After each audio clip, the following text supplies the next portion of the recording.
Yo, people, what you saying? What you spraying? Back again with another stream, and obviously me and Romz back here again. We took a bit of a break, but now we're back. Actually, this time we're starting from the beginning of the season as well, which is Right. it's going to be interesting. So I thought, you know what? Let's call it cop and cannon, innit? Cause really and truly, none of us know if we're in a title race yet. I mean, we probably both assume that we're going to be in a title race, but a bit too. Obviously, you know, I say we both got tricky games. I rate Bournemouth in that sense that I feel like it's a tricky game. Arsenal obviously got a tricky game. Manchester United at Old Trafford, but we'll get into all of that. Just make sure you man are doing the usual admin stuff. You're liking, you're subscribing. Football Verbal is in the title. Let's get this show on the road.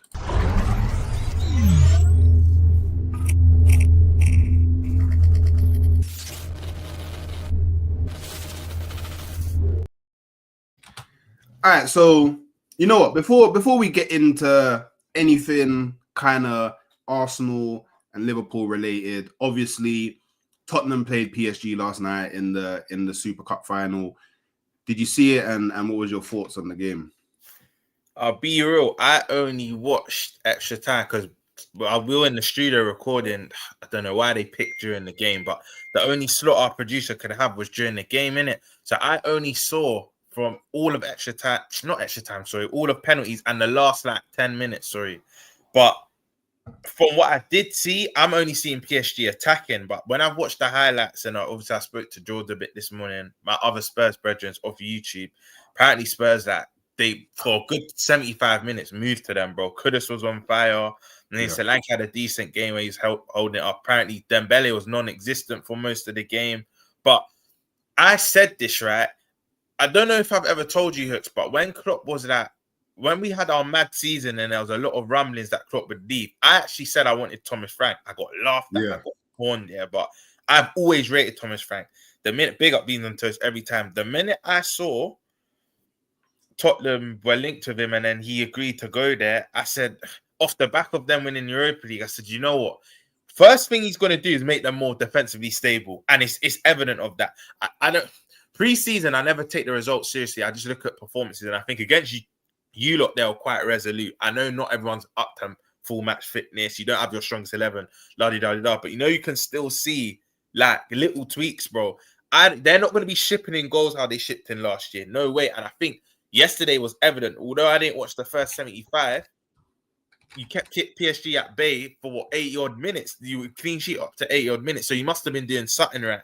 So I think Spurs are one to watch out for. What do you call it? I think Spurs are one to watch out for. I think also even their midfield, because I think the signing of Pauline is something they've needed for a long time. Let's be honest, Basuma was supposed to be their Caicedo. Let's have it right. Yeah. It's not turned out like that. Do you get? I think they're even looking to ship him.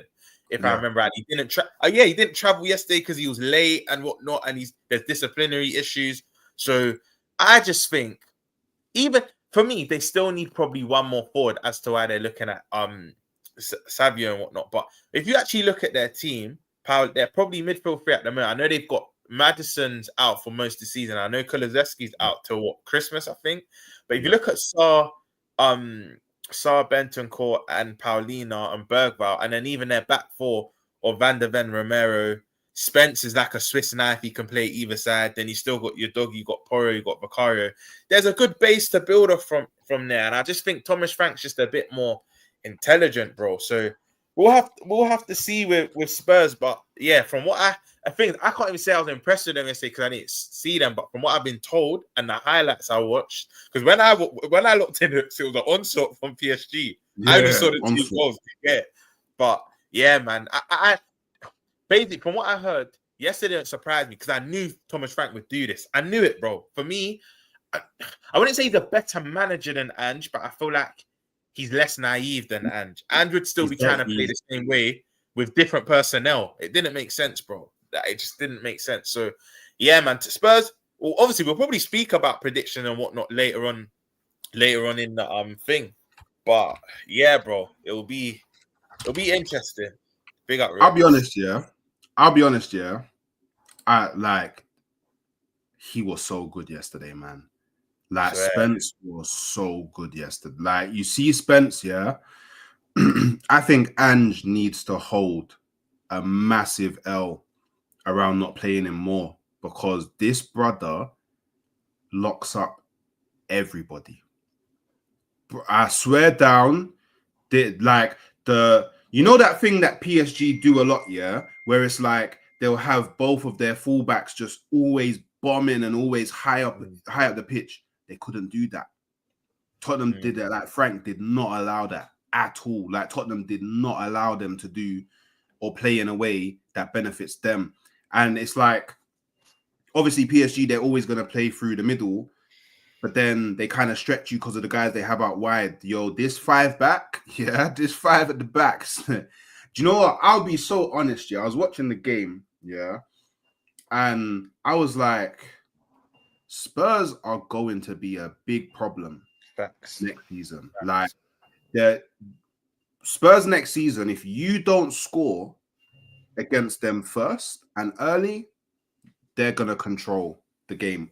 Obviously, this all depends on signings that they continue to do and all of that stuff. You know, that's always going to be an element of it, because that's essentially when you locked in, you're basically seeing the part of the game where they kind of lost touch of the game because they made substitutions. Yeah, because there was the substitutions could have come off. Yeah, yep. Bearman came off. Yeah, Star came off. There's someone else that came off as well. I can't remember, but outside of that, like I still think that Spurs should have won the game. Like I think they deserved to win the game. I'm happy that justice prevailed and they didn't win the game, but I have to be honest. Like I can't do the tribalism thing. They 100,000,000% deserved to win that game, and for that to be the biggest game that Thomas Frank has ever coached.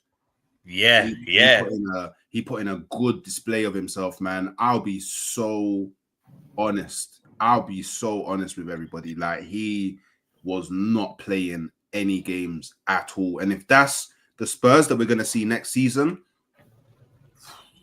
I've got them finishing 5th. Sorry. Wait, 5th? Yeah, 5th. I got them finishing. Yeah, I thought we were going to leave that towards the end, but we'll go to the end. The same thing. I've got them 5th, bro. And you know what else as well, yeah? I don't like a narrative that's being like not from you, but it's mainly from Arsenal and Chelsea fans. But understandably, because they all like you don't like Spurs, so I get that. But I'm hearing, they didn't have 2 out of their 3. And if this is what I will say, yeah, of any team, the midfield is the nucleus, in it. And I saw the starting 11. There was no Neves and Ruiz. It was there, Emery, and I think Doué played like a kind of 10 advanced 8 role, which is fair enough, and that can take a big toll. And also, I heard that they played no preseason game. I don't know how true that is. Yeah, no, they haven't. It's the final. So obviously their fitness match fitness, because there's training fitness is so different to match fitness. Yeah. I understand why maybe they might have been off the boil, but I'm not really letting that wash because it's still PSG, bro. They're still champions. I still saw Dembele. I still saw Doué. I still saw Kvaratskhelia. I still saw Vitina. I'm sorry, that team should still be beating Spurs on paper. And for Spurs to put in that display, like you said, Thomas Frank's first ever European game, let alone his biggest ever game. Yeah. And they were seconds away from beating. And let's have it right, bro. 94th minute. And I think there was 96 in total. So they were literally not seconds, but maybe a minute or 2 shy. But I can't, like I said, the thing is, Hooks, like when I heard, I don't get it twisted. When I saw they were 2-0 up, I was surprised. I didn't think they'll be 2-0 up. I'm going to keep it a buck. I'll be lying if I said would it be 2-0 up. But I'm not too surprised with the display, man. Thomas Frank is a very good coach, and people will soon learn. Even all of the signings that he's kind of moved on, your Ivan Toney, your Bremos, your Watkins, Ben Rama. I know he didn't do well at West Ham, but he done well under him. Like even players, he's improved. Thomas Frank's a good coach, and I've said it. The minute he got assigned for Spurs, I said, cool, I need to see who they bring in. But I said they can at least get top 6 minimum, bro. But now I've seen them bring in Kudus. And if they bring in Savio with a Solanke, that front 3 looks quite tasty, bro. So, man, I got them 5th as well. And I can't lie. And big up on what Go said. Both centre-back scoring. And you know what? That's a key thing last season. For me, Van der Ven was getting a lot of his injuries due to Ange's playing style. Bro, that high line and having to sprint back every minute. He ain't going to... Obviously, going to have to sprint here and there. but Spurs are going to be more defensively solid. I don't put it like this. I think Van der Ven will get less injuries this season. Do you know what I mean? And to have them two as a centre back pairing, because Alviro as a centre back pairing, they're very good. I think if you're a Spurs fan, there's optimism. And if you bring in Savage, which I rate highly, and let's be honest, for Man City, he wasn't playing on his preferred side. If they bring him in on that left with Solanke and Kudus, and then slowly Klovesi comes back in the team, let's say like early / late winter, Spurs have got stuff to be optimistic about. I'm not going to lie. I am so there with you, man. But I don't know if you've seen, the quotes from Tony Adams about Odegaard. You've seen the quotes, yeah. So for anyone in the chat and anyone that watches on playback doesn't know what Tony Adams said about Odegaard, I'll read out quickly. So every now and again, as a manager, you have to put someone who reflects you, who reflects the football club that you think can actually take you to the next level. When asked if he thinks Rice reflects Arteta, Adams retorted, "I think he's better than Arteta." I'm just saying he's got an opportunity this year to actually turn into a winner. He added, to win league titles, you have to be a Klopp, you have to be a Ferguson, you have to lead by example, you have to be a winner, you have to go about your business, and that reflects in your captain. And I'm seeing Declan Rice as a captain, but I'm saying to Arteta, come on, step up now. It's your time to be a winning manager and a fantastic manager, because you're not going to win the league with Odegaard as captain. You've got someone in there who's going to play every game all season, that's going to encourage people to come in and lay the foundations of a title-winning team. He continued, Declan Rice can do that. Odegaard can't. Come on, Arteta, make him captain. Yeah. So now there's been a whole palooza online about Tony Adams coming out and speaking about, I guess, both Arteta and Odegaard in this way.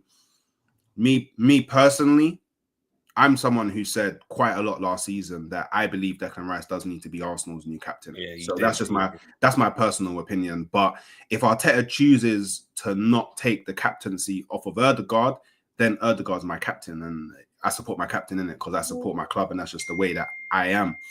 But I think there's two things here. So the first thing, and it'd be good to know your opinion, the first thing is, do you think Odegaard is qualified to be Arsenal captain? And I guess the second thing is, do you agree or disagree with ex-players of clubs being able to comment on, I guess, the current standing of the club? Because obviously Tony Adams holds a lot of weight at Arsenal, regardless of what you think about him or how his managerial career went, or, you know, the personal problems that he had while at Arsenal. Like, if you're okay, let me rephrase that. If you were supporting Arsenal when he was playing, he holds a special place in your heart. Like, do you think it's wrong for ex-players to kind of put that pressure on current players? Do you know what people say? Because I've obviously been seeing the discourse. There's a time and a place. Why is he doing it just before United? Why is he doing it just before the season? If anything, I think it's kind of right to do it just before the season, because he can't win. Because if he says this during the season now, it's like, oh, you're upsetting Riv and whatnot. You don't need to hear this. He's actually saying this before a ball's been kicked. And normally, when you want to make decisions, like I've just seen Xhaka this morning's been made Sunderland captain, and that. Normally you make these decisions before a ball's been kicked, so you don't disrupt no rhythm. But to break down both your questions, first of all, do I think Odegaard should be captain? Now, you know, Hooks, I'm a big fan of Odegaard. Yeah. I've always said I had the same energy for Foden and him. If you have 2 bad seasons, there's a conversation. If you have one, because for me, maybe Odegaard's had 18 months, a year to 18 months, but I've always rated Odegaard, right? And I get slated for it. Oh, he's not this, he's not all that. And I'm like, I'm not someone to write off players too quickly. But what I would say is, for me, captains need to lead in there's 2 main ways. There's many different ways, but there's 2 main ways that captains should lead. Either you're very vocal like a Rice and you're always heard, or you lead by your performances. Now, Odegaard, you have to go off the last season. Odegaard does neither as it stands. He hasn't been leading through his performances, and he's not vocal. Therefore, I actually agree with Adams. I think it should be Rice or a Gabriel. And I know some people might say that the language barrier, because I know Gabriel's English is decent, but maybe not as good as everyone learns at different rates. But there's some Brazilians that's come in and their English is better and quicker, and there's some that take a bit more time. I've heard the odd interview from Gabriel. It's not the best. I still feel like he can convey his message, and he's respected in the dressing room. And arguably, he's been your best player the last year or two. So I understand people advocating Gabriel. I also understand Rice won something just before he came to your club, was immense in both Madrid games and one of the PSG games. He's actually put in performances right. So I agree with Adams that it should be Rice or I know you didn't mention Gabriel. Is it a colour thing? Is it an underbelly that I'm joking? But I know it could be either or, yeah. But I actually agree with him that Odegaard shouldn't be captain because I hate this notion that you should be a captain because you shout a lot. No, because there's captains. Messi was a captain, but I know it's maybe not the best comparison, but he always led through his performances. There's other players that aren't the captains that weren't as vocal, but you lead through your performances. Do you know what I mean? So I agree with Adams that I actually think Adams didn't really say anything wrong. I agree with the timing because people say don't say it before a season. No. You should say it now before anything starts. And second of all, Odegaard for me isn't worthy. You've been captain for what, 2 seasons now, Hooks? 3 seasons? Yeah. But yeah, I agree. I actually agree with Adams. And your second point was, so that was the Odegaard bit. Your second point was, do I believe in ex-players having a say on the club? Now, call this bias or whatnot. I agree if you're a legend. If you actually had tangible, like, you've actually won stuff for the club. If you've won big things, that if you understand the culture of the club. I feel like players that are fit to speak on Arsenal are your Longbergs, your Perez's, your Bergkamps, your Henrys, your Ian Wrights, your Tony Adams, your Nigel Winterburns. You get the gist. People that have actually won multiple stuff at Arsenal because they understand the culture of the club. They've been there, they've done it. Maybe not as a manager, I agree, but they have been there and they've done it. Do you know what I mean? So, in my opinion, Hooks, Adams didn't nothing wrong. I just don't think he did anything wrong. I know. If we're keeping it at buckets, the only people that are upset with this is people that love Arteta. Let's be honest, it's the Arsenal fans that put Arteta before Arsenal because I think if you're, I don't even want to say Arteta out because I hate these labels, but if you don't want Arteta to be at the club anymore, or you're just even a balanced fan, I think you wouldn't have anything. You wouldn't have exactly like yourself and whatnot, and like yourself, like the DGs. Because I wouldn't say DG is positive or negative. He's the type that's in the middle, similar to yourself, right? If you look at his tweets, I've been bookmarking a lot recently. He's a has he swung one way? He likes to do the I'm a balanced guy on stream, and you get me. But on Twitter, he's super positive. So but I get your point. But you know what? Thing is, I see him on Twitter, but then I watch his streams. I feel like he's more out than anyway. Listen, big up DG, but you get the point. If you don't want him at the club or you're a balanced Arsenal fan, I think all of you lot don't think anything's wrong with what Adam said. But if you love Arteta, the same way the Arteta fans come for Henry when Henry didn't say anything wrong, same way now they're coming for Tony Adams. I just feel like, back to your question, if you're a legend of a club, you can say what you like. You know the club. You'll be there before, during, and after the manager. You've won it. You just know the fabric of the club. You get it. You're slightly embodiment of the club because isn't he an ambassador as well? Am I bugging? Maybe I got this wrong, but I swear he's got a role within the club. I don't know off the top of my head. I don't know, but if he did, he definitely don't have it now. You're right. If he did, he definitely don't have it now. Like, do you know what? That's my view on it. That's my view on it, man.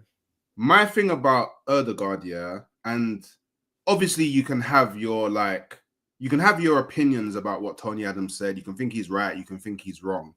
The people that think he's wrong and think that he's doing something damaging to either Odegaard or the club, my perspective is I think Odegaard would actually play better if he wasn't the captain. Yes. That's my like me personally, and I've always to a degree kind of felt this way is I don't feel like your creative player or the person that you're leaning on to be creative should ever be your captain because that's too much mental overload. Like you got too many things to think about when you're on the pitch that divert you from actually doing what you need to do. And I know there'll be the Gerrard argument, but Gerrard is like but he's Gerrard. But you know what is, Hooks? This is where I disagree. Because if you look at some of the best creative players that were captains, they were I just think maybe Odegaard just not built that way. And that's fine, Hooks. We're all individuals. We're all different. But I have to disagree at that point. I hear what you're saying. If you're the creative player, you've got too much things to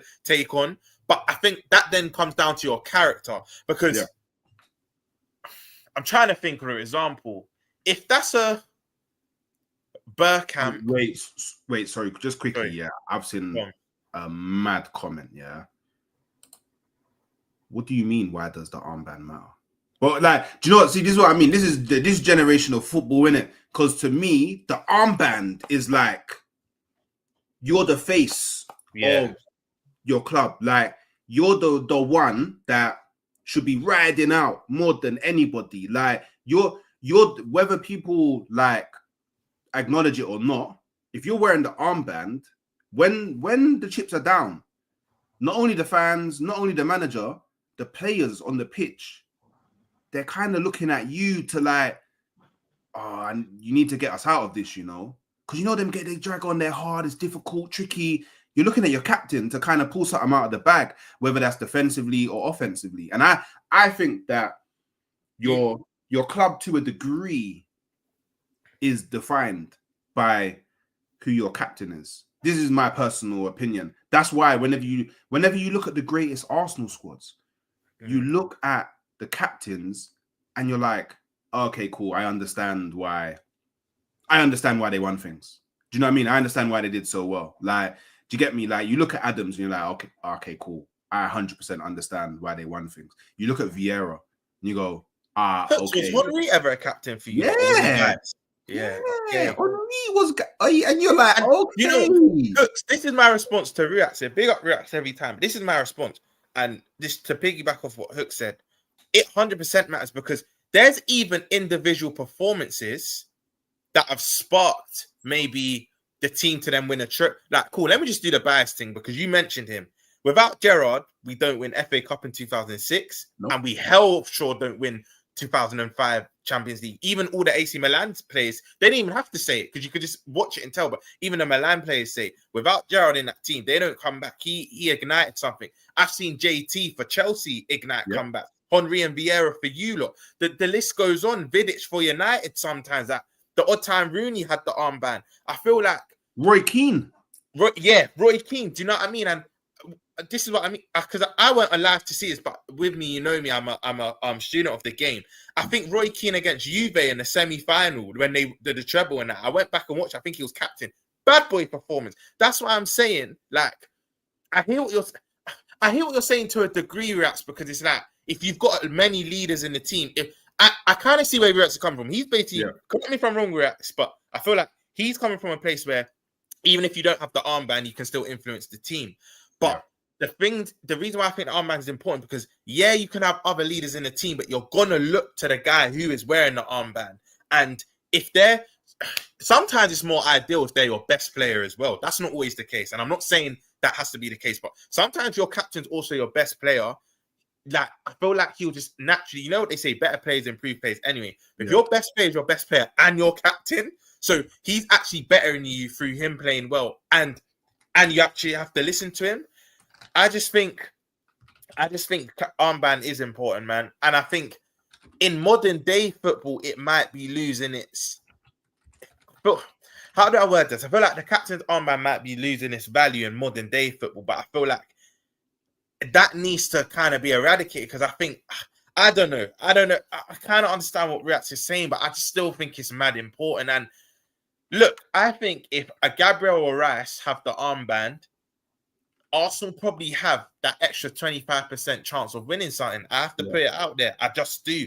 I just think when Arsenal have looked to Odegaard for some inspiration, he's not done it, whether it's vocally or performance-wise. He's just not. Do you know what I mean? And I've always said, your captain don't necessarily have to be vocal, but you have to perform. And he's not done that the last 18 months. He's just not done that. And Hooks has hit the nail on the head. That is an amazing point you made.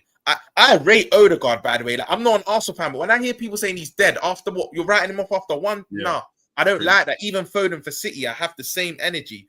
But I genuinely believe, give it to someone else, and Odegaard's performances will rise. In my opinion, I think Odegaard's performances will rise. 100, Genuinely, and this is why this brings me on to my next point, Hooks. I'm not even of this idea that it is a risk, but that you necessarily even need this next creative guy, because I think Odegaard returns this season. I think you see the 22, 23, 21, 22 Odegaard. So I just think you out and out just need a left winger. I don't, because even Anweri, apparently the only reason why he's signing still because he has assurances that he's going to get much more game time. So you've already got 2 10s, and if you promote Dalman now, that's right wing and 10 cover. So I think Odegaard's back. Foden, I think this is, I know no one plays with a 10 hooks anymore, traditional 10, but I just think this is the year of the 10s. I think you see Wirtz, Odegaard, Foden. I think we see all these 10s start playing well again, bro, in my opinion. 100,000,000%. And obviously, big up SSJ with the super chat. Love that, man. Hey, Hawks on an elite run right now. Don't sleep. I'm trying, bro. I'm trying. But look, on to the next point. And you know what? Conveniently, we've been speaking about my 10. Let's talk about yours, innit? Will Wirtz take over the Premier League this season? Because one thing you know what? I'm gonna do a little bit of a caveat, yeah. I watched Liverpool in the Community Shield, yeah, and cool. You didn't win the Community Shield, whatever in it, but Wirtz in that first half was unplayable. Like the link up that he had with Ekatike was crazy, and his just overall influence on everything that he was doing going forward. I'm pretty sure as a Liverpool fan, it was just a joy to see, and you're probably now. You can now maybe see, obviously I didn't watch a preseason, so maybe you were seeing all this stuff throughout preseason, but you're now probably seeing, okay, I'm seeing the level that he's going to be at. I'm seeing how he's going to connect with the other players, rah. And I guess the only thing that I will say is I hope Odegaard and Arteta was watching that game, and these are spaces on the pitch where Odegaard will be sitting more often than not, because that's how he's going to get back to that 21, 22, 22, 23 Odegaard. So, yeah, I guess it'd be good to know your thoughts on Wirtz, and like, do you think is he going to adapt immediately? You know what it is with Wirtz, yeah? Because I was at the game. And you know, the one thing I love about going to games, right, is you just start speaking, like, you all support the same club, obviously, if you're sitting in your right end, and you just start having conversations with people that are probably from another walk of life, and it's beautiful, bro. But me and the guy next to me will just speak out Wirtz. And some of the stuff you can just tell, yeah, like, he knows what he's going to do before the ball even comes, bro. Like, he's already got 2-3 pictures in his head, right?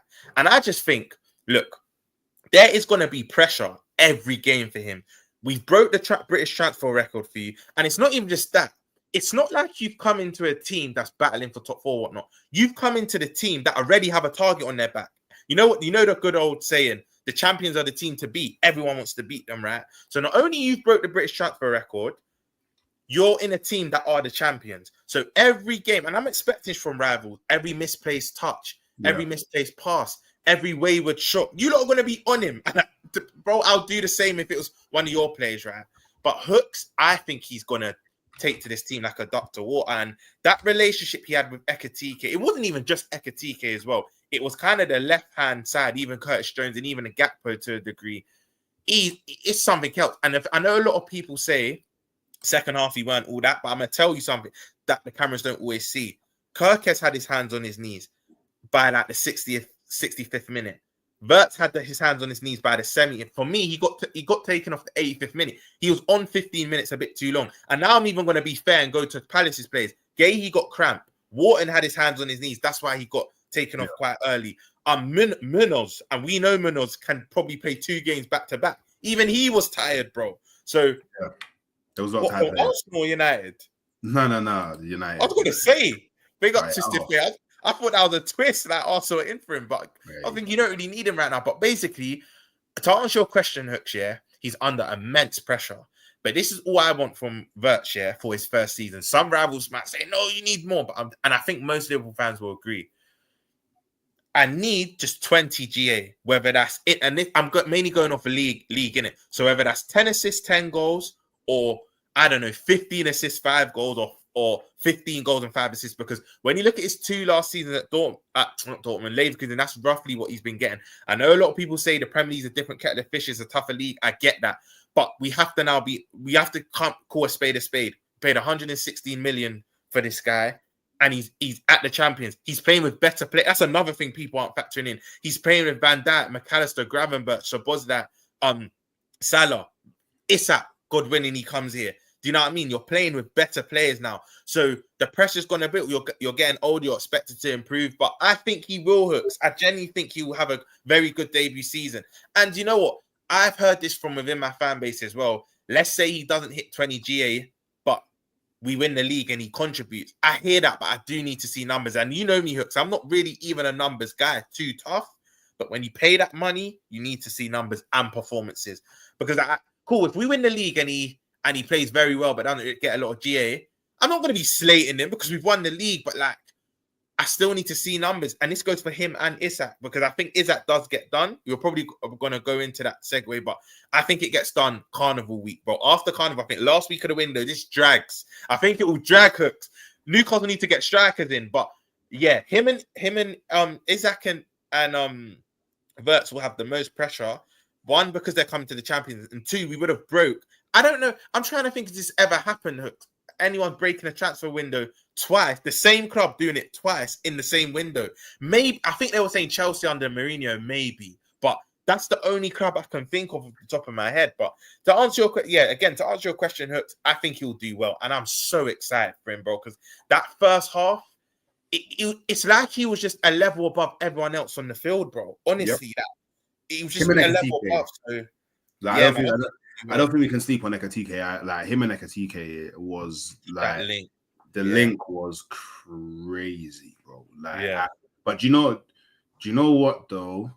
The only thing that I will say about Wirtz, and this probably does come with more match fitness and playing more games, is he did get tired a bit quickly, innit?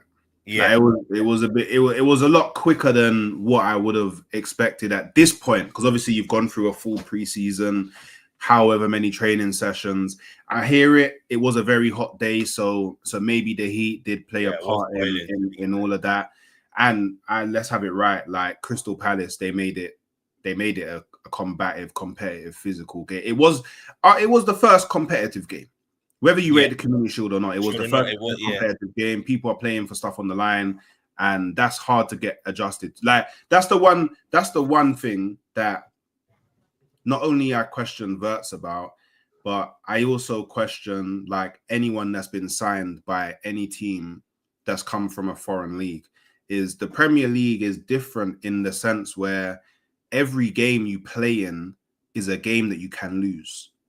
Like that doesn't happen really in other leagues. Like there's some games where it's like, oh, for example, he's going like, oh, I'm playing Heidenheim now. So yeah, obviously they're still professional footballers and they play at the highest level in Germany, but there's a clear disparity between me and them, or my team and them. Whereas that don't really exist in the Premier League. You know why you're spot on, bro? And you make such a great point, because if you look at the bottom 10 Prem teams, yeah, if you're off the boil, at home, you might be able to get away with it. But let's for example, let's name the 3 promoted teams. If you turn up to Leeds ground, Burnley's ground, or Sunderland's ground on an off day, bro, there's a good chance you can lose or draw, bro. Like I agree with other leagues. Long Day Stadium of Light, history club. I think more league titles than Chelsea, or same league titles than Chelsea. Hold that, Chelsea fans. Sorry, I had to slip that in there. But bro, Sunderland are a heritage club, bro. And Stadium of Light, let's be honest, down the years, if you want to do Premier League trivia, it has given most clubs problems if you have to go there. Bro. So it's a thing where you're right. Like if you just named Heidenheim, you look at Bundesliga, you can go to Heidenheim or someone and get a result. If you go to like France, you can go to like, I don't know, a Le Havre or somewhere, and just even if you're played bad, you could still win. Look, big up Joey. I had to slip that in there. Big up Joey every time. But yeah, like you can go to these clubs, but Premier League, you go away at home. I would say the top 6, if they have a bad performance at home to maybe relegation battle side, you still might be able to get away from it. But away from home, no. Maybe I set myself up. Big up CAA, but I set myself up there. But listen, this season, back to back, we level you 3-3. But anyway, Okay. What I will say, we'll get onto that later. But what I will say, Hooks, you're spot on in the Premier. Like the pressure's on. I've already said, Hooks, yeah, I've got high standards for my club. Prem has to be minimum out of everything we win. It has to be minimum. If we don't win someone said to me, if you win the Champions League and you don't win the Prem, is that failure? The only reason why I would say I would still be kind of annoyed, but the only reason why I would say it's not is because it's still one of the big two. Do you get it? And it's still, bro, you're champions of Europe. However, most seasons I'll pick Champions League over Prem. We've never retained the Prem, bro, ever. Yeah. In the Premier League era, we've never retained the Prem. So it's a thing I need to do this, and I feel like League, as much as I rate Champions League a bit more, it's more prestigious. League's harder to win. It's about consistency.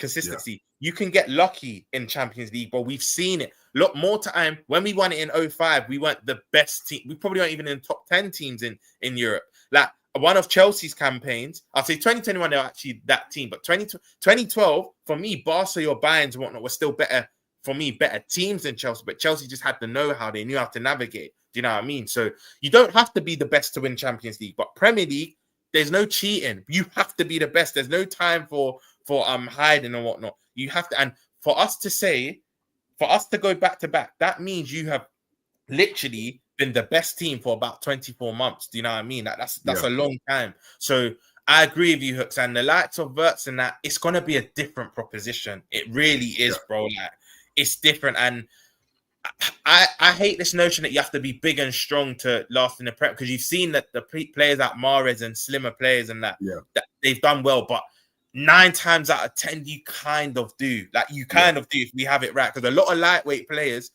kind of just get pushed to the side. Like you're even seeing it, like even Havertz for you lot. Bro, my man's been in the gym. Like, bro. There's someone else from another club. Someone must have sent me a tweet, and I was like, bro, over the summer. I can't remember who it is now. It's actually lost. It's left my mind. But you get the gist that I think even players know. Yeah, it's not all about being big and strong. But in this league, even if I don't get wham, I'm going to have to put on a bit of muscle. Do you get it? One of them ones. A bit of you definitely need a bit of muscle mass to last in the Prem. But it's a fine balance, isn't it? Because usually the more muscle mass that you have, it tends to slow you down a bit. You're heavier. That's why you have to. So the balance is really hard to achieve. The balance, and do you know what? I think that's why a lot of black players have usually done really well in the Premier League, because they maintain their strength without actually having to be like super blonks or anything like that. It's just a genetic thing, isn't it? So I do hear that. But your season starts tomorrow, and Liverpool versus Bournemouth at Anfield, It'd be good to know your thoughts, but there's just one. I don't know if you thought about it. I've spoken to Romz about this. Sorry, you are Romz. I've spoken to Cal about this already. I've spoken to Mons about it briefly. And these are some concerns that I have, And now, even especially against Bournemouth, because Bournemouth is actually one of the teams that will be able to expose it, is... All right, you know me. I'm not a hater. I was thinking this before he even came to your club. I think that Frimpong is dusty at defending.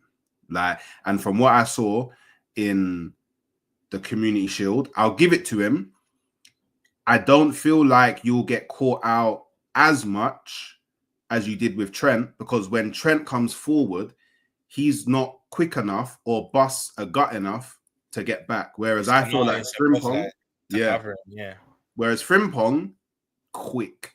And he looks like he's lightning, and he will track back. So I'll give him that, but still, he leaves a massive gaping hole behind him. And Salah, he's not really known for tracking back. And really and truly, if you're going to change this season and Slot's going to go, you know what, Salah, I'm going to need you to track back a bit more. At his big age, 33, 34, that's not going to end well. He's not going to be able to do what he did last season across the course of it. That's my first concern, My second concern is not a defensive one. It's an offensive one, and it's with Frimpong and Salah again, Salah's used to playing with an inverted right back. and Trent would always come inside. He would rarely overlap. Be it as it may, sometimes you play Bradley. Bradley was the guy that would overlap, innit? Frimpong, to me, just looks like a busybody.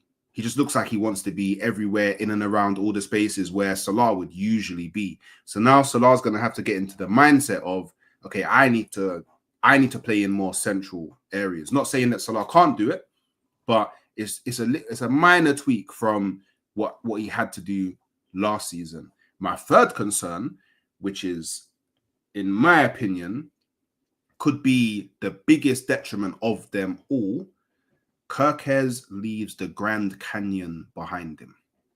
Like, the space that Kirkes leaves behind him is insane. Like, it is mental. And I'm not saying every team will expose it, but Bournemouth is a team that definitely can do it. What with wingers like Cliver and Semenyo. Like, these man ain't slow. So, like, if you, man, do your thing, you suffocate them, you're always in their half, rah, bombing down, all of that good stuff, trying to play your brand of football. On transition, you, man, can easily be caught out. And I think that you, man, and I may be off here, I may be going mad, but I think Slot has gone, you know what? I'm cool conceding more goals. I'm going to outscore everyone. Calculated risk. Hooks, do you know what's so mad? Me and you look at the game similar. I was just about to say that at the end of your point. I feel like it's kind of like what Klopp did with Trent, similar. We knew we'll be susceptible to a lot of counts, but obviously it then went, Hendo used to put out a lot of the fires, and then Matip or Gomez when they were there. Then it would change to like a Szoboszlai, then a Konate, when obviously as our team started to change through the years. But I feel like it's a calculated risk. I feel like we might, like you said, we might concede more this season, but to outscore you, especially if Isak comes in with Ekatike, Salah, whatnot. This is what I would say, because me and you, I'm actually so happy this show's return, bro, because you already know it's one of my favorite shows, and me and you ain't spoken a while. Out of all our signings, Ekatike I didn't know much about, and I don't like to judge of comps because you're either the best thing or the worst thing. There's no real balance with compilations, right? But I saw little fundamentals that I liked. His goal against Spurs, I saw he was quite technically good, and he's better than a new, let's put it like that, right?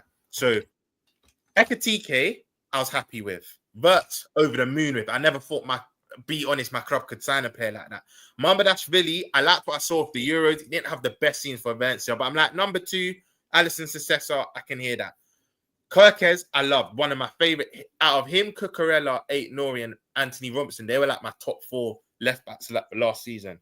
But ask anyone that you see me on any stream, Frimpong's the one that I've always had my reservations about. Forget before Liverpool, at Celtic, Leverkusen days, I've never really rated him like that. However, he has got to play. I knew he was quick, Hooks, but seeing it in the flesh on Sunday, I didn't know he was that quick, bro. And this is what I'm going to say to you.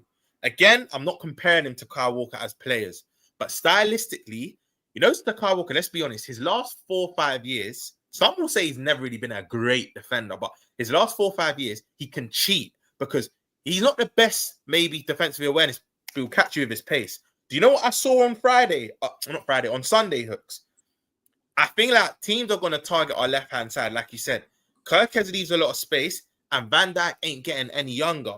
Our right-hand side, the amount of times Eze and Sarr and Mateta tried to break, clamped. Frimpong Konate, clamped. Because them two have sheer pace, like sheer pace. So I agree with you. I'm not his biggest fan defensively, but you then say we covered Trent's deficiencies. Now, Slot needs to earn his money and cover that deficiency. However, I can't see us getting caught out as much as rivals think because Konate and Frimpong are lighting it.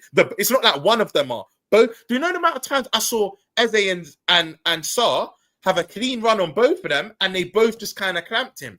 So I agree with you, but Hooks, I think it's a calculated risk. And this is why I'm saying in the bigger games, so for me, Szoboszlai, right, in my strongest 11, he doesn't get in. However, I've been saying against Spurs, Arsenal, Chelsea, City, United, Villa, Newcastle, against them 8, 19, and Everton. Let's just say against 10 of the other 19 teams. Szoboszlai probably has to start because you can maybe have that risk against the lesser teams. away at Emirates, Etihad, Bridge, and all that, St. James Park, we can't really have that easy transition every time, bro, because we will.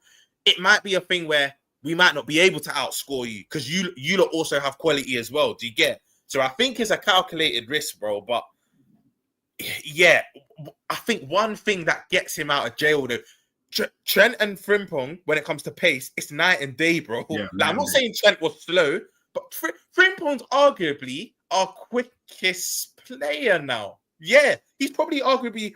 I'm trying to think anyone else. I know but Konate. It's probably a battle between Konate and Frimpong, and they both play next to each other. But Frimpong is very quick. Do you know why I would say I'm not writing them off, Hooks? And if we now go and draw or lose this game, you've got clips for days. But let me tell you why I think we beat Bournemouth comfortably tomorrow. I'm going to give you my logic, yeah? Cool.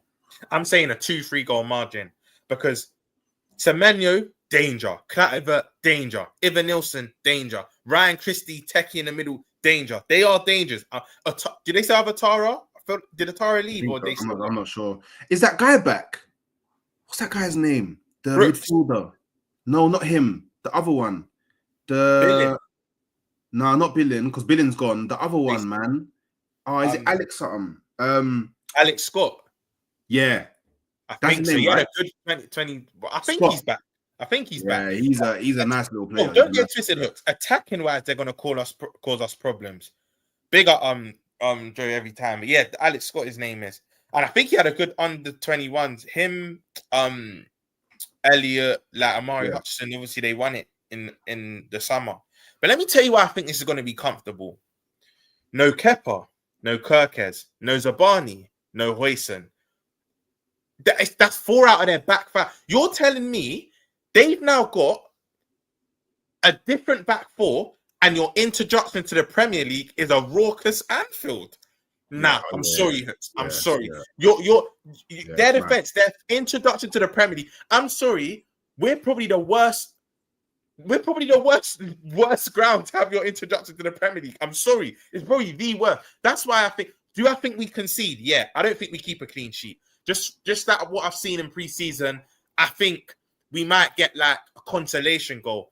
But we'll probably do predictions at the end. But I think we beat them at a 2-3 goal margin because yes, going forward they're dangerous. Bournemouth are going to give anyone problems, and I don't even just think us. They'll give anyone problems. But do you know what? Yeah. Do you know what? You're killing them? I'm sorry, you're killing them.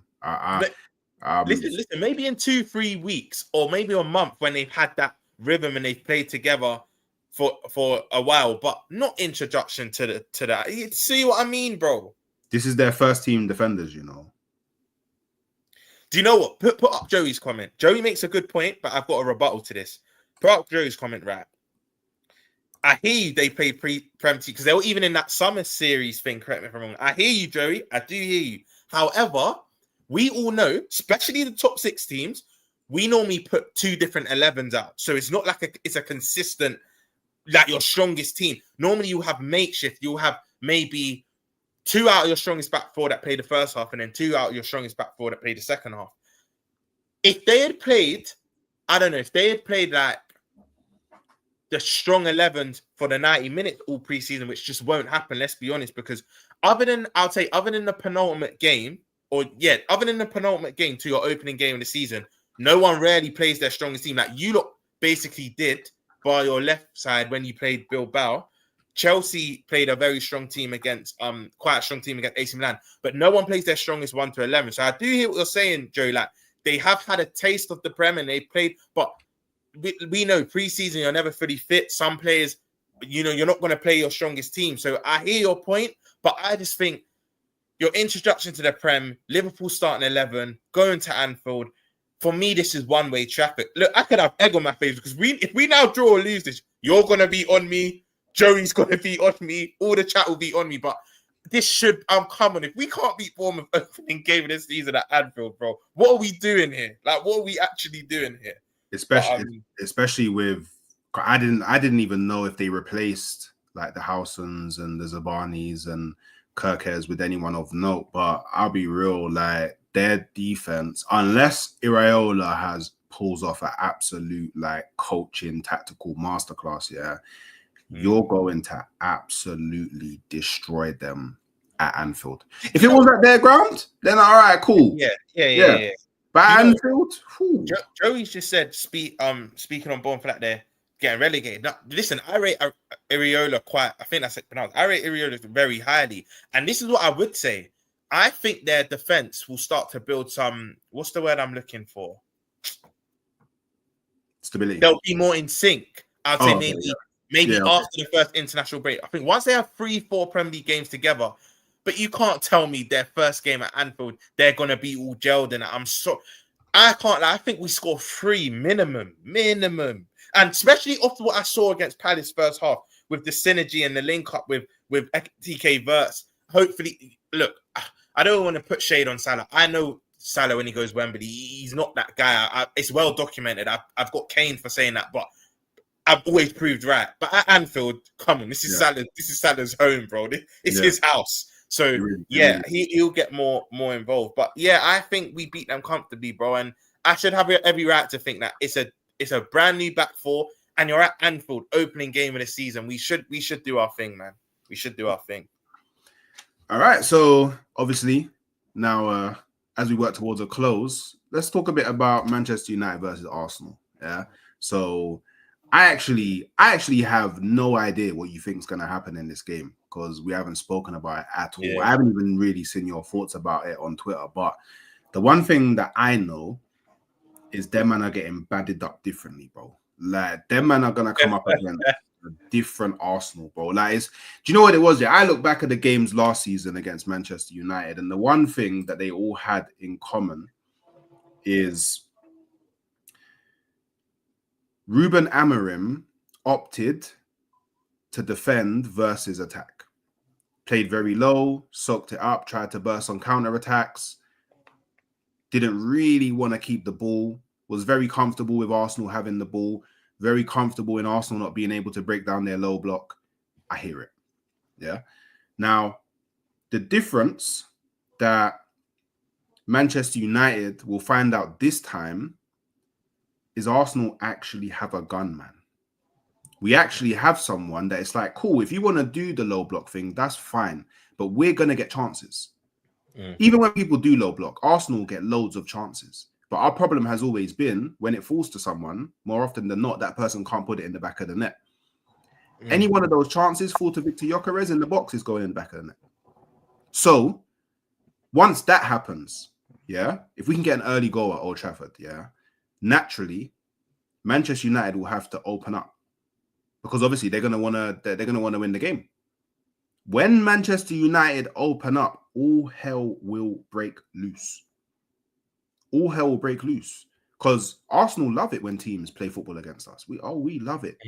Yeah, play that high line, bring it forward. Yeah, man, don't defend.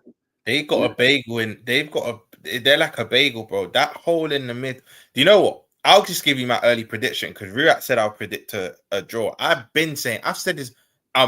SB will tell you a couple of the Arsenal because again, I'm actually happy we've had this show because me and you actually ain't spoke for a while. But I've said for months Arsenal win this game, in my opinion. What I would say is I think morale is higher at their club. This is what I would say though. I think in terms of signings, fans, if you speak to a lot of United fans, they're I know they want Baleba because they still know Bruno and Maino, both good players, but none of them suit this. None of them suit a 2 in the middle, bro. And in the front 3 picks itself now. So I think you lot win 2-1. I think when you're saying you're going to whack them up and all that, I don't know if you meant that in terms of the way you play or scoreline, but I've been saying Arsenal win this 2-1 in my opinion because of the simple fact you lot are going to dominate the ball. I think United. One thing I'd say about United, and you even saw it last season, yeah, they are dangerous on the counter, and I think that's where they might give you trouble because even if you see their top 6 games, I'm just going to pick out a select few under Amorim, yeah. They beat City at Etihad, but they actually took it to them that game. I can't lie, they drew against us and they should have won last minute when Maguire or Ahmad, one of them put it over the bar. I was at the game and I actually couldn't really believe what I was seeing. They actually took it to us, yeah. FA Cup, they done their thing against you lot. Then they draw against you lot. And if we're being honest, last minute, if they put away their chances, they could have beat you lot at Old Trafford. One thing I will say is, and I know obviously first day of the season, some Arsenal fans will get gas. I don't think Arsenal batter United at all. I think you get the dub, but I don't think you batter them at all. But one thing I would say is that midfield still, I've watched a few of United's preseason game. That midfield still, you can get at them too easily, bro. It's just too easy, bro. Like, they're just getting played through. I watched their 90 minutes against Fiorentina, right? Saturday just gone.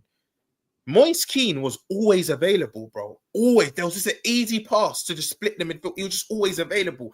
And whether they play Bruno and Cass, or whether they play Ugarte and Bruno, whatnot, because Bruno will start in it. Then it's just who pairs with him. And I just think the system, Amrim just, I know you're going to stick to your principles and manager, but this 3-4-3 with the personnel they currently have now don't work. This is why I think Baleba, God willing, they do not get this. I think all of us are praying they don't get this guy, because I'm saying from now, Hooks, Baleba will give license for a Mainu or Bruno to do what they want, bro. Like, Baleba will be everywhere. But as it stands, they're not going to have him Sunday. And I just think Zubimendi and Rice, what I saw that Bilbao game, crazy. The relationship just looks mad. And then even if some people say you don't have a creative problem right now, I think Saka, Gyökeres, Zubimendi, Rice, and look, in my opinion, you've got the best defense in the league. I'm not ashamed to say that. As much as we won the league, I think you lot conceded. Yeah, in fact, it's a fact. You lot conceded the least goals last season, or maybe it was us. I can't remember. It was one. It was one of us, but I think it was you lot that conceded the least goals, right? But I just think Skelly, Saliba, Gabriel, and would it be Timber or White? Because Timber's back in it. I don't know if Arteta starts him, but he is back. Yeah. Because what I would say, though, if Timber starts, he's the better right back, but White has the better relationship with Saka. The best Saka you get is normally when White starts, in my opinion. So I just think you lot aren't going to concede like that. People saying if United get the first goal, then they think it's United. I even think, even still, if United get the first goal, I still think Arsenal have this. I just think Arsenal, at this moment in time, have a bit too much for them. But look, Old Trafford's never an easy ground. And like I said, Hooks, I think morale, whether you speak to fans or players, I do think it's higher in the United camp right now, because as much as they do need a Baleba, there's a lot of, I'm not going to say negativity, but there's still a lot of doubt in the Arsenal world. You might need a 10. You need a left winger. This is one thing I will say about these comments about what Adam said. As much as I agree with him, and I agree that he should have done this before a ball's been kicked, it still will now filter into the changing room. Like, it will be spoke about. Do you get? Which could be to your detriment. And one thing I'll say as well, right? Why this game's going to be close is this ain't a Xerxes, Hoyland, Garnacho front three now. You've got two proven Prem players now. Because I don't think Sesko starts. I think he gets on. I think it'll be a Xerxes and Bremo and Cunha. But it's a better front three. Because I've already said, you're saying you have Spurs 5th. I've got United 6th, even without a Baleba, because I just think. Do you know what? I got United 6th. Wait, hold up, wait a minute. Hey, do you know what? Yeah, this is going to be interesting. Do you know what? Go Yeah, on. Because you just said that. Yeah, Go on. I've done it so far. I'll give you my logic. Soon. I've done it with Cal. I've done it with Cass. Yeah. I've done it with Wolfie. And now I'm gonna do it with you. Yeah. Flash predictions. Yeah. I love prediction. Let's go. So your top 5, because 5th will get Champions League this season. Yeah. Your Europa League spots, your Europa Conference League, and your teams to get relegated. Cool. We win the league. So Liverpool win the league. I got Arsenal. I've got City 2nd. The way people are writing them off is disgusting, in my opinion. But I've got Liverpool or Chelsea 2nd. I said the other one will be 3rd. Well, you can't do oars. These are predictions. You have to know who. Okay, cool. I'll go Chelsea 2nd, Liverpool 3rd. Cool. Fair enough. But so I've got Liverpool to win the league, City 2nd. I've got Arsenal 3rd. I've got Chelsea 4th. I've got City 4th. Yeah, so Liverpool, City, Arsenal, Chelsea, Spurs, United. I think it's the original top 6 are back. Yeah, I genuinely think it's. I've got Spurs 5th and I've got United 6th. Who you got 7th? Wait. So you got United 6th as well? Yeah. So other than our top 4, our 5th and 6th are pretty much the same. Yeah. 7th, I've got Villa. Same. I got Villa 7th. 8th, I've got Newcastle. See, my 8th is a mad thing. Yeah. My 8th is a super mad thing. I've got Everton finishing 8th. I hear that. They've had a very good window. Very good I hear that. They're going to do well. They're going to do well. Their window is nice. So, who's the next teams? What was the other prediction? Now relegated. 18th, I've got Brentford. I don't know much of Keith Andrews, and I just think losing Vissa. I think Vissa goes to Newcastle. So this is with the assumption that Vissa goes. Yeah, I think Vissa goes to Newcastle. They've lost Mbeumo. They still got a good back. Kelleher, obviously a good keeper. They've got Hickey, Me, because you know Hickey, Me, Henry, and Pinnock. Their back 4, I don't even think played one game last season, bro. It was decimated. They had enough injuries. But I just don't see a lot going forward. Shardar, Damsgaard, I don't know. I've got them going down. I've got Brentford going down as well. Yeah, see, me and you look at ball similar. You already know this, but Brentford 18th. I've got who's my 19th team? Wolves 19th. Okay, I don't know about 19th, but I've got West Ham going down. Fair. I think Bowen. I think if you've got a gunman in your team, it'll keep you up. But for me, other than Strand Larson, Vitor Pereira is a good manager because they hardly lost this calendar year, but I just don't see enough firepower there. And then I've got Burnley 20th. Yeah, I think Leeds and Sunderland stay up. I think the two heritage stay up, bro. You know what? We're similar. You know what? I rate that. I rate that. You know, let me give you my logic with Leeds and Sunderland. Yeah, I just think Ellen Road is just going to be a nightmare for anyone, bro. And then I think Sunderland. Just on Leeds as well, quickly. Yeah, a lot of these new fans that don't remember Leeds, they don't know what happens when Leeds fans come to your ground. Broken chairs, they don't know. It's crazy, bro. It's crazy. Listen. I've been a steward in it, and I've worked at grounds where Leeds have been away teams. Nightmare, bro. Nightmare, bro. It's a nightmare, bro. The worst shift ever, bro.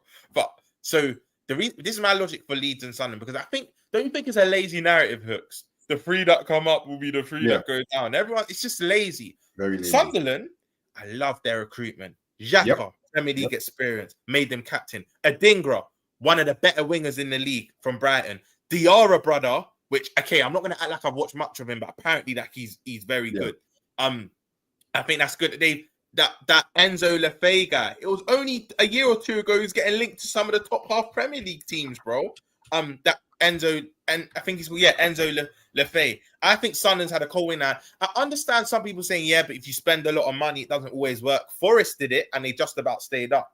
I'm not saying Sunderland will stay up comfortably, but I think they will stay up. So, and I think they've recruited well. And Leeds, I'm not gonna lie to you, Hook. I don't know much of Leeds personnel, but I'm just going off their ground, bro. Like I just think it's just it's a nightmare play, and I think their away form I don't think will be good this year. Hook. So even Sunderland, I think going away from home, I don't think the promoted teams will do that well. But I think they're gonna make Ellen Road and Stadium of Light. I think they're going to make them a fortress, bro. Like, honestly. So, for me, Leeds and Sunderland stay up, and I want them to stay up because they're Premier League heritage teams. But, Brentford, Wolves, and Burnley, I can't see Burnley doing anything. I'll be surprised if Burnley get more than 18 points. Yeah, I'll be surprised if they get more than 18 points, bro. Like, for me, it's the same with West Ham. I'll be very surprised if they get more than like 20, 25 But then don't you think, Hooks, Bowen and Paqueta, that's enough quality just them two.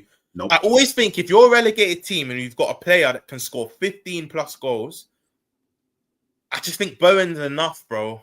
Bowen and Paqueta's enough. So let's do the flip side because I hear it. What happens if because both of them don't need to. What happens if either one of them get injured? Their depth is a bit scary. Yeah. And Antonio's gone. Yeah. So they can't even rely on Antonio. You get me? From what I've seen, I only watched one of their games, and big up Max. I know Max wasn't really his biggest fan last season, But I think he's had a decent and look, Fulker for me like had battled with injuries this first year. Let's be honest, he's a German international, played very well at Dortmund. I think if him, Paqueta, and Bone can have some sort of chemistry, nah, man, I can't. I hear why you think that, but I just think West Ham have enough to stay up, bro. They will be in a battle, that I agree with. They'll be in a relegation scrap, but they've got more, in my opinion, than a Brentford, than a Wolves, than a Burnley. They'll be all right, in my opinion. They'll be all right. We'll see, man. We'll see. But you know what? Because Gurleen asked, let's take it one step further. FA Cup winner, Carabao Cup winner, Champions League winner. Do you know what? Bunda Europa and the conference, because I don't even know off the top of my head all the teams that are in there. Actually, I got my conference winner, Palace. I think Palace actually. Oh, yeah, Palace. Yeah, Palace. That's my conference winner as well. Palace or Strasbourg. I think one of them. Yeah, one of the Palace. I agree. Okay, cool. That's fair. Palace or Strasbourg, one of them. So conference, Palace or Strasbourg. Cool. Do you know what? I'm going to do a wild one. You're going to call me mad. Nottingham Forest. Nottingham Forest for the Europa League. Fair. You're going to call me mad. Joey's about to lose his head, but I've actually not given my Champions League prediction, but I think Chelsea win their third. Call me crazy, but I just think Chelsea win their third, you know. I just think they fear no one. They've got heritage in it. I really rate... I've always said, people get offended when I say, I have Chelsea finishing fourth in the league. I just think league and cup competitions are different. I think this Chelsea team will challenge, but I don't think they'll win the league. And I still don't think they're better than Arsenal, City, and Liverpool in terms of the league. Champions League, I think they'll win it. I don't want them to, but I've got a weird feeling. But so for me, obviously, league will be us. Champions League, I think Chelsea win it. Carabao Cup, I think we win it. I think that's the double we do. I think the double we do is Premier League and Carabao. And I got you lot to win that. I've been saying, people think, look, Cam, big up Champ. Cam's in the chat. He thinks I'm trolling, yeah? I've always said, Arteta's not the guy to win Champions League or Prem, but he'll win another domestic. And I think he win FA Cup this season. So I've literally only got Arsenal, Chelsea, and Liverpool winning trophies. I think Spurs, United, and City, none of them win trophies this season. You've gone super mad. Why have I gone mad? Why have I gone mad? I think Joey would agree. Both years Chelsea won Champions League, they weren't even the best team, but they just have a know-how, bro. You think Chelsea's winning the Champions League over Barcelona? Yes. Champions League's not about the best team. You need to get this out of your head, bro. It's not about the best team. It's not about the best team. That's mental. So I've actually got Barcelona for the Champions League as it stands right now, because obviously a lot of teams haven't finished their business. So this may change like maybe 5 to 10 games into the season. But I've got Barca for the champs. I've got Chelsea for the FA Cup. And I've actually got Arsenal for the Carabao. Yeah. I think as it stands... Wait, so you think you're doing a double? So you basically think you're doing the league and Carabao. We both basically think our clubs are doing the same double then. Yeah. And so you said Chelsea for the FA Cup and you said Barca for the Champions League. Fair. Yeah. But for me, my Champions League, it's very close between Barca and Liverpool. So I think it will either be you or Liverpool. Great minds think alike. Sorry, you or Barcelona, sorry. Great minds think alike. I think Chelsea win it, but my three favourites are Barca, Liverpool, and Chelsea. Because I know, obviously, I'm not writing off PSG, but to retain the Champions League, only Madrid have done it in recent memory, bro. Like the only two other teams I can think that's retained it. Since it's been renamed Champions League, when it was European Cup, we did it, Forest did it. A few teams they've done back-to-back. I think Milan might have done it as well, back-to-back champs. But even Pep's great Barcelona team didn't retain Champions League, bro. It's not an easy thing to do. I think that's only really for Madrid. So, because if you ask me that, once PSG won a Champions League hooks, I made them automatic favourites. But I saw the way Chelsea, you know what I'm so impressed with? I'm so impressed with Chelsea beating PSG? It's not even that they beat them. It's the manner in which they've done it. It's not like it was a 1-0 or a 2-1. They whitewashed them, bro. The game was done in the first half an hour. So I just think, and even yesterday, bro, again, I know there was no Neves starting, and I know there was no Ruiz, and I know they hadn't had a pre-season. But I just feel like is it too early to say maybe teams are just finding out PSG already? You've had Spurs and Chelsea that have kind of exposed them. So for me, they're not going to retain it. I thought they would, but I think I just got a bit too giddy. Once I saw that 5-0, I said, no, this team are amazing. I think I got too excited. But when I strip everything back, Chelsea, Liverpool, Barcelona will be the 3 favourites. But I hate Chelsea in cup competitions. So I'm just going to say it now. Even, look, the last 4 finals, we've played them, we've beat them. Super Cup, 2 Carabao Cups, and FA Cup. None of them have been in 90 minutes. 3 of them were penalty shootouts, and 1 of them was a Van Dijk, pretty much last-minute header in extra time. They are annoying in cup competitions. I do not know what it is about that club. And I just think Chelsea would play a Barca or even a Liverpool, and I think we might even dominate them in terms of possession, whatnot. But they just have this know-how, bro. They'll go 1 or 2 up and shut up shop. Like, they just have this know-how. And people are now probably watching this thinking, Romz has gone mad.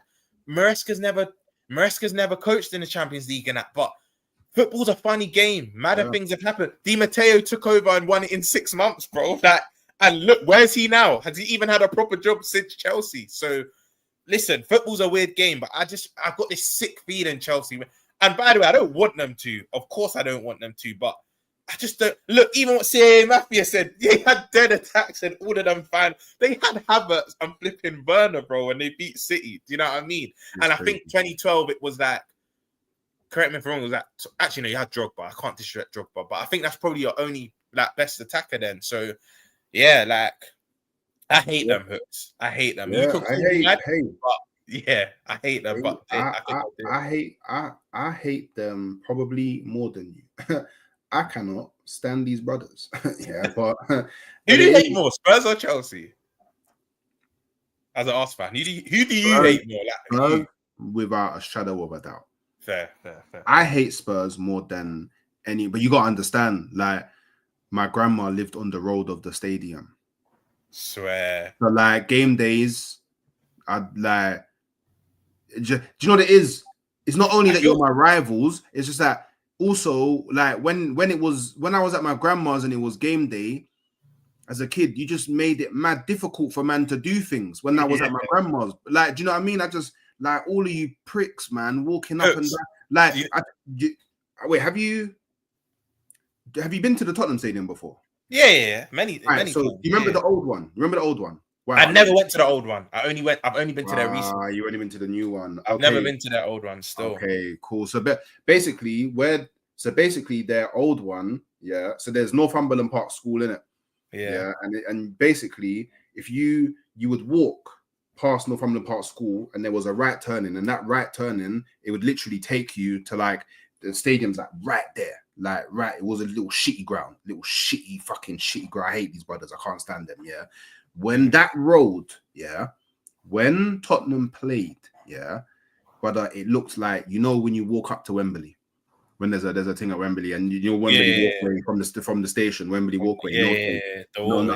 That's what the road was like. I can't stand these brothers. So for me, it will always be Bun Tottenham over everyone in it. But Hooks, you know how you feel for Spurs is how I feel for United. You see, you know what it is, yeah? People might think I hate Arsenal and I hate Chelsea. I dislike your clubs.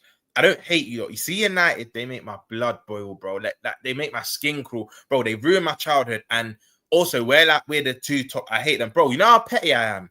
Actually, let me not say never. When I first started playing fantasy, I had Bruno. You know, the last 3 seasons, I've had no United players in my squad, bro. I do not want them doing. I hate them, Hooks. I don't think you understand. I hate United. Like, they're probably my most hated thing in life, bro. I despise that club. Cam thinks I love Arsenal, bro. I like Arteta. How about that? I don't like Arsenal. I like Arteta. And you know I like Arteta. As long as he keeps you away from the league and Champions League, I'm good, bro. He can win you the cups. No, you definitely do, man. But hey, but look, yeah. Yeah, see, look, big up Levo. Look, I love it like this. Big up Levo Southwood, yeah. Bro, there's no love lost. We hate each other, bro. Hate each other. But do you know what it is? Also, this is what I will say, yeah. It's also an element of respect. Do you get? As much as I despise them, I do respect them. I'm not going to sit here and say I don't respect United. They were winning leagues pretty much every year I grew up. In school, I'm trying to I'm trying to like big up players like Aquilani and all these man, and Yeah, we're doing yeah, this. yeah. And then It's Chelsea and United are just sharing Premier Leagues, bro. It's mad. Do you know what? Just on Cam, before we close, just on Cam's comment, yeah, don't let this man fool you. He defo got them secret Arsenal shirts hidden. All I know is Romz 100 million% has the Jamaica Arsenal top. 100 million% for Carnival. For Carnival, he 100 million% has that top in it. What I will say, it's in my household, but that's because obviously I live with my mum and my brother, and they're both Gooners. They're both diehard Gooners, okay, innit? okay. They made the right choice. They made the right choice. I hear it. They made the right choice. You're saying the right choice, and you've not been stressed for the last 22 years. I think I've made the right choice, man. Yeah, I hear it. Hey, do you know what? Touche. But I don't forget. But I don't forget those dark times in the Premier League when you went 30 years without winning one. So yeah, we can. Yeah, you know what I mean. Obviously, I'm born 98, yeah. So when I proper like got into ball, it was United and Chelsea. They're just sharing Premier Leagues. 1 minute is United, 1 minute. I used to hate Chelsea, but like Mourinho and Benitez days, because Joey will remember from 2005 to 2009. We played them 4 out of 5 Champions League campaigns. They beat us twice. We knocked them out twice. But as I've grown up, my hate for Chelsea has lessened. I think because we've nicked trophies of them, and like I don't know, I just don't have that same real hate for Chelsea. I dislike them, but it's always United for me. Always will be. Always will. And as for you lot, you're just like the little brothers that we can just tease. You're the constant laughing stock. We can just always just get at Arsenal. Do you know what I mean? Interesting. Well, with that, gonna wrap it there, people. Big up all the people that stayed tuned in throughout the whole show. All the people that came in, make sure you're liking and subscribing. All the people on playback, make sure you're liking and subscribing, not only to me, but also to Romz over at Football Verbal. The link is in the title. You don't have to go too far. Obviously, if you want to see more of me, I will be on Dan Potts at 4 o'clock. So, go over there, show him some love. I'm super close to 7K. So I'm hoping you, man, soon get me there before the Arsenal game. Do you know what I mean? That's what I'm here for. And obviously, outside of that, I hope you guys enjoy the rest of your day. Big up, Cam. I love Cam. Big up. Yeah. And we'll catch you next time.